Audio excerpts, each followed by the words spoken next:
tonight. The San Francisco 49ers, led possibly by a banged-up Brock Purdy and an offense that has Christian McCaffrey in the backfield and have been able to do whatever the hell they want to do in recent memory, taking on the 12s of Seattle. And the Seattle Seahawks, built around Geno Smith, DK Metcalf, Ty Lockett, and the boys, after trading Russell Wilson, have felt a resurgence in team chemistry, team bonding, and team success, although they got their asses handed to them 1 week ago by the Carolina Panthers. The San Francisco 49ers just ragdolled the Tampa Bay Buccaneers. Only 3-point favorites on the road. What does that mean? How will it turn out? I'll be boots on the ground for the game this evening, meeting up with my guy Herbie before we fly to Vegas to call the Vegas Bowl this Saturday. I can't wait to get to experience the Seattle Seahawks Stadium for the first time in my life. Never got to play up there. Anytime I talk about loudest stadiums I've ever been to, I can't ever talk about the stadium that's allegedly the loudest because I've never been there. So tonight,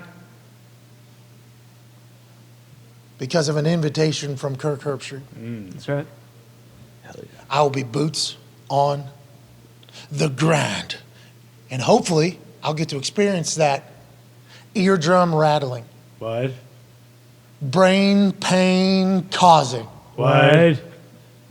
Pacific Northwest fan base that's going to lose their mind. Hopefully that's the case. Because if the Niners get rolling, I'm a little bit scared that it won't be won't be as loud as everybody talks about being. Sure. But it's going to be prime time. It's going to be Seattle. It is going to be a majestic evening in which our Super Boost hits. Because the Toxic Table's here at Boston Connor, at Ty Schmidt. One half of the Hammer, Dahn Cowboys, Tone Diggs is here. And the host of the Man to Man podcast, Everything DB, and the NFL Matchup Show at Darius J. Butler joining us here today. D-Butt, we needed your Super Boost to hit last night. Yeah? Because your Super Boost hitting was going to lead to our Super Boost hitting tonight. Then one coming on Sunday, then on Monday, then Thursday, then Sunday, then Monday, then Thursday, then Sunday, then Monday, then Thursday, then Sunday, Monday, then Thursday, and Sunday. And then we're going to go into the playoffs, and we're going to be on a heater that nobody has ever seen before. And we're going to run through the playoff time with Super Boost hitting one after another. Super Boost, Super Boost, Super Boost, Super Boost, Super Boost. We're going to take FanDuel for everything that they had and everything that they had won leading up to this week 15 of the NFL season that has been so incredibly unpredictable. Last night, your Super Boost was going to send us into a success story that nobody could have predicted just 5 weeks ago. Hell yeah. But fucking Vucevic. Yeah.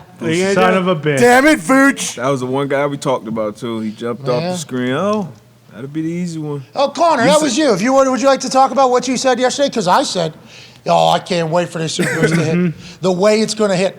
Didn't know any of those fucking humans on that thing. No. But as soon as I see a name like Vucevic, after watching the Croatians do their thing and discovering that Bruce's last name was Branovic, I'm like, well, I can't wait for that particular player to be the reason why we celebrate and why we get excited. And the last board that comes off, boom, going to snag it, and that's going to be the 8th one. And everything else is going to hit, and we're going to celebrate, and this is going to be what the Super Boost is made for.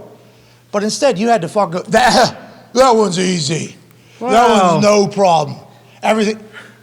Nothing comes easy in this world. No. I agree. Especially in the Super Boost world. Yes. Darius, do you think he potentially jinxed it yesterday or no? Nah, I'm not gonna put it on. I'm not gonna put it on. It's been a rough season so far, but now we got boots on the ground tonight, so I feel really good about our chances tonight with the Super Boost. No matter what it was, right? No matter what it was. Yeah, because I'm gonna try to will. Now I don't know how much they'll let me meander. Sure. They're not going to let you in Shanahan's ear? You always hand the fucking ball. You always find a way. I always have a pretty good feel for things. They're not giving you the headset? That's sweet. You should just wear one. You should just have one on the side. Yeah. This is my hat. Earmuffs. Yeah. I'll do one of those big hats because it's supposed to be 38 degrees, I believe. Yeah. A bit chilly. Chuck Pagano is here for Coach P's Keys. Obviously going to come a little bit earlier in the show today. Can't wait for that to kind of feel what it's going to be like for both these teams going into this Thursday Night Football NFC West matchup that is, hey, a lot on the line here. Huge game. Seattle Seahawks get a win. A lot of lives kind of change. Seahawks lose, which is certainly possible. And I think how much of the money is on the San Francisco 49ers? 77, I believe. 77% of the money is on the San Francisco 49ers tonight to win or to cover? Cover. Cover. It's only a 3-point spread. Yeah. A lot of people expect that to be 7.5. What were you saying earlier, Connor? It smells a little bit. Huh? It's a rat line. I mean, we're talking about two teams who had a much different Sunday this past week. Niners, like you said, beat the hell out of the Bucks. Seahawks get their asses kicked by a bad Sam Darnold-led Carolina Panthers team. And yet, for some reason, just 4 days later, they're telling us that these two teams, when they play each other, it's a 3-point spread. This should be 7.5 if we're thinking like normal, just football watchers. But if we're thinking gamblers, clearly there's something to do with the 12s and, what just happened on Sunday. And we talk about coaches. No Debo. No Debo Samuel as well. Brock Purdy, welcome to the NFL. You're banged up. Debo, what are your thoughts on that? They said he's banged up. Who knows?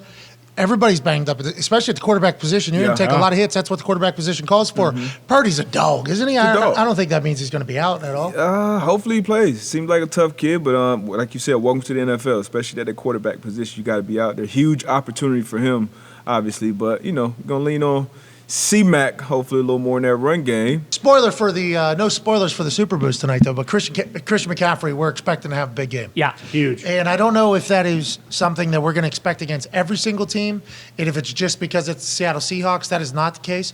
I just think the Christian McCaffrey trading from John Lynch and Shanahan to get him on their team is one of the best in-season trades of all fucking time. This team's NFC Championship bound, Super Bowl bound every single year. And then they bring a guy in who becomes their number one. He becomes their fucking first option in the middle of the season out of nowhere, and everybody buys in. They're like, yep, this dude's different. We agree completely. It feels like the culture was ready for it. It feels like Christian McCaffrey has handled himself incredibly professionally, and everybody appreciates him. And then he's been able to take advantage of these schemes that Kyle Shanahan has been able to drop for a long time in the run game in a different way because of how explosive he is. And for those that don't know, and we've talked about it plenty of times here, you might be watching for the first time, Christian McCaffrey was literally bred to be a professional athlete. Oh, yeah. Everybody in his family that has come before him, like his dad, obviously everybody knows Ed, who played wide receiver. He's probably not even like top 5 athlete in the family. They got like track stars over there. They got soccer stars in them. Olympians everywhere in his family. Like him and his whole family, I would assume, one of the most athletic families of all time. He has bloodlines of incredible athleticism, and he showcases it every fucking game for them. And Shanahan's using him in ways that we've never seen before. It seems like the perfect marriage, D-But. And this doesn't always happen, I feel like, in mid-season trades. Yeah, then when this happened, especially a lot of the nerds said it wasn't that great of a move. Running back's been banged up, but he just changes. He changes everything on that offense, and you know how versatile he is. But even if you just hand him the ball, he's a great running back. Obviously, he can line up and run all the routes. They haven't lost, obviously, I don't think, since he got there. Even with Purdy been in there, but great weapon, and it's working out for the Panthers teammate too. Right? You would have to be a good teammate. Seems like a great teammate. Seems like all the guys like him, and then he left. Obviously, the Panthers. Everybody figured they were tanking after firing Rule, trading him away, trading Robbie Anderson away. The Panthers, I think, have won 3 of their last 4, if I'm not mistaken. I think 4 and 4 including the since Seahawks. Wilkes has taken over. So, looks like a win-win, at least for now. But the Niners right now are wagging for sure. Yeah, I love them. I love Christian McCaffrey. I love the trade, and I appreciate them getting aggressive in a moment in which they knew they were in the middle of their window. They did it with Trey Lance, right? They tried to go make it happen, try to make hey, let's take advantage of this. Let's trade away a bunch of things. They bring in Christian McCaffrey. They pay Debo. Debo out for the next 3 weeks, allegedly. Yes. Schefter tweet from Kyle Shanahan. Per Kyle Shanahan in the Schefter tweet. Made sure it got in there twice. Like, hey, good information here. 49ers head coach Kyle Shanahan told reporters that he expects wide receiver Debo Samuel to return from his knee and ankle injuries in around 3 weeks, per head coach Kyle Shanahan. So he told reporters and also told me, Schefter said, that I can confirm what he told reporters is true, says Schefter. Debo back in 3 weeks. Doesn't matter. They got weapons all over the place. Is that why it's only 3, you think? Didn't want to put a side in there. But anytime I was trying to figure out something to put on there to beat the Niners defense, I just didn't know what it was. I had no idea what they're banged up on the back, and it's like, okay, but what about their front 4? Like Geno, I know Geno has good pocket presence. We've seen him do that. 2 rookie tackles. Yeah, has anybody ever been able to protect against this Niners defense? Like, I think their defense is just they're back. Remember, they were hot, gone. They're back, I think. So it's difficult to kind of pick what the hell you think the Seahawks are going to be able to do and profit off of, which 43.5 signifies that they think that the Seahawks are going to be able to do some stuff. Yeah. Right. And I'm intrigued by what they think the Seahawks are going to be able to do. Well, and like Geno, too, when they started out really hot, I think he only had 1 or 2 turnovers in like their first 6 games. And over their last 4, he's turned it over 7 times. So he's kind of starting to maybe, come down to earth a little bit. And like you said, I mean, 2 rookie tackles. You assume that Bosa's going to get some. They're going to get pressure on him. Their back end's pretty good, and then also if there is like a major weakness of Seattle's, like their run defense isn't great. So you would assume that McCaffrey should be able to find some holes and kind of chew them. I don't know. It really doesn't make any sense. What will Seattle be able to do? Throw, I guess. Geno's been dry. Kenneth Walker is back. Walker's He didn't back. play last week, so that might be a big deal. Shit. He's a rookie running back. He's not a slang. rookie. He's not a rookie. He's been like an so offensive good. rookie of the year type running back this year. Yeah, We're he's talking hell about of the a player. Niners defense, though. I And understand. now we're talking. And the thing about Niners defense, there are opportunities there to get them. It's just you got to hit them. And Geno has been hitting them this year, but then if you don't, they're going to make you pay sooner or later. Nick Bosa against a rookie tackle. I mean, he's Is he a rookie, though, or? He's in the defensive player of the year conversation. Kenneth for a Walker reason, is. That's so. what I mean, though. I mean, Did you remember him playing? yeah, for sure. He hasn't been in for a little bit, so I guess you kind of forgot probably. He's fucking good. Oh, yeah, he's So a great good. 2-touchdown. Look what Michigan bet. State became after he left. Literally Yeah, won true. them 11 games. Okay. So in Was week he playing against Nick Bosa and Huafanga and Eric Armstead? Maybe a Fred Bosa. Warner. All these guys. Hutchinson. Greenlaw.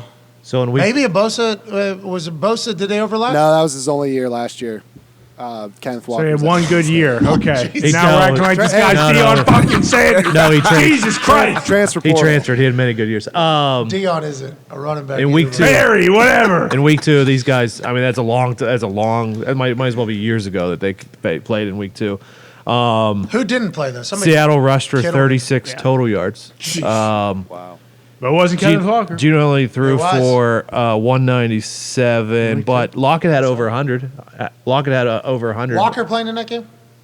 He had 4 carries for 10 yards, but Rashad Penny had 6 carries for 15 yards. They didn't run the ball very much. And then when did he start? Kenneth Walker started After becoming. Rashad Penny got hurt. That was like there was like 4 or 5 weeks in a row, I think, if I do Yeah. recall, where he was just boom, boom, Oh, yeah. boom, and then he got hurt. Now he's back. He's fresh. Yeah. Yeah. Is that what it's going to be? Anytime I was trying to put an anytime touchdown scorer on that Super Boost tonight, I just saw like Fred Warner just look at me like, Don't do it. "What are you doing? Why would you do that? Exactly. Why would you do that?" And it's real though. I assume Geno, who's had an incredible year, will have success. I assume Pete Carroll, who has definitely proved over his entire coaching tenure, more specifically this year, he's an incredible coach. I understand that how we talk about some teams where it's like, we think they'll figure it out. We think they'll have a strategy. We should probably do that more with the Seahawks because of how good they have been, and especially after trading away Russell Wilson and what they got in return, still being able to do what they've been able to do this season thus far. But it's hard for me to figure it out. I don't think they won't be able to, but whenever you're trying to piece together a nice fucking parlay to maybe spin the odds in our favor, Yeah. so that instead of Vucevic missing a rebound and not even attempting to get in the board, not even attempting to get in the paint, Bullshit. Vucevic! And What are you doing? What are you doing? Crash the glass, buddy.